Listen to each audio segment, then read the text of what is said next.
بسم اللہ الرحمن الرحیم۔ شروع اللہ کا نام لے کر جو بڑا مہربان نہایت رحم والا ہے۔ قل یا ایہا الکافرون لا اعبد ما تعبدون۔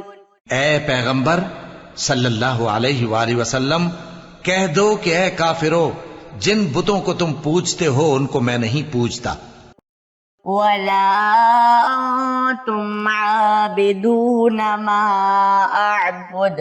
اور جس معبود کی میں عبادت کرتا ہوں اس کی تم عبادت نہیں کرتے، ولا انا عابد ما عبدتم۔ اور میں پھر کہتا ہوں کہ جن کی تم پرستش کرتے ہو ان کی میں پرستش کرنے والا نہیں ہوں، ولا انتم عابدون ما اعبد۔ اور نہ تم اس کی بندگی کرنے والے معلوم ہوتے ہو جس کی میں بندگی کرتا ہوں۔ لکم دینکم ولی دین۔ تمہارے لیے تمہارا رستہ، میرے لیے میرا رستہ۔